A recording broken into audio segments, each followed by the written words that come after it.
Hello friends, എല്ലാവർക്കും സ്വാഗതം പുതിയ വീഡിയോയിലേക്ക്.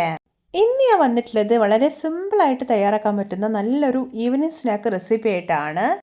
പുറമേയൊക്കെ നല്ല ക്രിസ്പിയും ഉള്ളൊക്കെ വളരെ സോഫ്റ്റ് ആയിട്ടുള്ള പൊരിച്ച അടയാണ് കേട്ടോ ഇന്നിവിടെ ഉണ്ടാക്കാൻ പോകുന്നത്. വീഡിയോ കണ്ടിട്ട് ഇഷ്ടപ്പെടുവാണെങ്കിൽ ലൈക്ക് ചെയ്യുക, ഷെയർ ചെയ്യുക, കമൻറ്റ് ചെയ്യുക, ചാനൽ സബ്സ്ക്രൈബ് ചെയ്യാനും മറക്കരുതേ.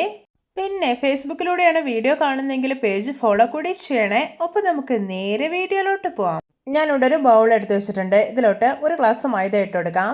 ഇനി ഇതിലോട്ട് 2 ടേബിൾ സ്പൂൺ കടലപ്പൊടി ഇട്ട് കൊടുക്കുന്നുണ്ട്. പിന്നെ ആവശ്യത്തിന് ഉപ്പ് ഇട്ട് കൊടുക്കാം. പിന്നെ ഒരു 1 ടേബിൾ സ്പൂൺ നെയ്യ് കൂടെ ഇട്ട് കൊടുക്കുന്നുണ്ട്. എന്നിട്ട് കൈ വെച്ചിട്ട് നന്നായിട്ടൊന്ന് മിക്സ് ചെയ്തെടുക്കാം.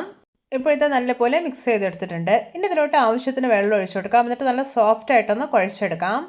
ഇപ്പോൾ ഇത് മാവ് കണ്ടോ, നല്ല സോഫ്റ്റായി തന്നെ കുഴച്ചെടുത്തിട്ടുണ്ട്. ഇനി നമുക്കിതൊരു 1/2 അവർ റെസ്റ്റ് ചെയ്യാൻ വേണ്ടിയിട്ട് അടച്ചു വയ്ക്കാം. ഇനി ഒരു ഫില്ലിങ് റെഡിയാക്കാം. അതിനായിട്ട് ഒരു പാനിലോട്ട് 2 ടേബിൾ സ്പൂൺ ഓയിൽ ഒഴിച്ചിട്ടുണ്ട്. ഓയിൽ ചൂടായിട്ട് വരുമ്പോൾ ഒരു 1/4 മുറി തേങ്ങ ചെറിയത് ഇട്ട് കൊടുക്കാം. എന്നിട്ട് നന്നായിട്ടൊന്ന് റോസ്റ്റ് ചെയ്തെടുക്കാം. ഇപ്പോൾ ഇത് തേങ്ങ കണ്ടോ, നല്ലപോലെ ഒന്ന് മൊരിഞ്ഞ് ചെറിയൊരു ബ്രൗൺ കളറായി വരാൻ തുടങ്ങിയിട്ടുണ്ട്. ഇനി ഇതിലോട്ട് 2 ടേബിൾ സ്പൂൺ റവ ഇട്ട് കൊടുക്കാം.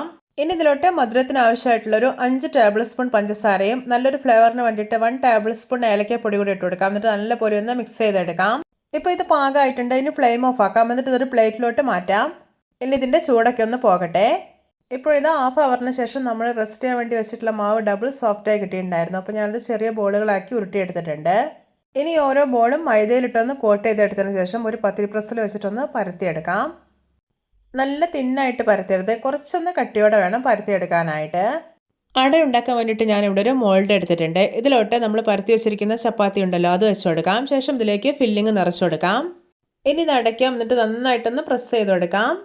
ഇനി ഇത് തുറന്ന് നോക്കാം. എന്നിട്ട് ആവശ്യമില്ലാത്ത പാർട്സ് ഒക്കെ ഉണ്ടല്ലോ, അതൊക്കെ ഒന്ന് ഒഴിവാക്കാം. ഇനി അടയുടെ അരികൊന്നും പൊട്ടിപ്പോവാതെ വളരെ ഈസി ആയി തന്നെ ഈ ഒരു മോൾഡിൽ നിന്ന് അട എടുത്ത് മാറ്റാവുന്നതാണ്. അപ്പോൾ ഇത്രയേ ഉള്ളൂ. ഇതുപോലെ എല്ലാം ചെയ്തെടുത്തിട്ടുണ്ട്. ഇനി ഫ്രൈ ചെയ്തെടുക്കാം. അതിനായിട്ട് ഞാനിവിടെ ഒരു പാനിൽ എണ്ണ ഒഴിച്ച് നന്നായിട്ട് ചൂടാക്കി എടുത്തിട്ടുണ്ട്. ഇനി ഓരോ അടയായിട്ട് എണ്ണയിലോട്ട് ഇട്ട് കൊടുക്കാം. നമ്മുടെയൊക്കെ വീട്ടിൽ എപ്പോഴും ഉണ്ടാകുന്ന വളരെ കുറഞ്ഞ ഇൻഗ്രീഡിയൻസ് ഉപയോഗിച്ചിട്ട് വളരെ ഈസി ആയിട്ട് തയ്യാറാക്കാൻ പറ്റുന്ന ഒരു ട്രഡീഷണൽ പലഹാരമാണിത്. എല്ലാവരും ഇതുപോലെ ഒന്ന് ഉണ്ടാക്കി നോക്കണേ. ഇപ്പോൾ ഇതിൻ്റെ ഒരു സൈഡെല്ലാം നന്നായിട്ട് മൊരിഞ്ഞ് വന്നിട്ടുണ്ട്. ഇനി ഇതെല്ലാം ഒന്ന് തിരിച്ചിട്ട് കൊടുക്കാം. ഇപ്പോൾ കണ്ടോ, 2 സൈഡും നല്ല പെർഫെക്റ്റ് ആയിട്ട് മൊരിഞ്ഞ് നല്ലൊരു ബ്രൗൺ കളർ ആയിട്ടുണ്ട്. അപ്പോൾ ഇത് പാകമായിട്ടുണ്ട്. ഇതിനി എണ്ണയിൽ നിന്ന് കോരി മാറ്റാവുന്നതാണ്.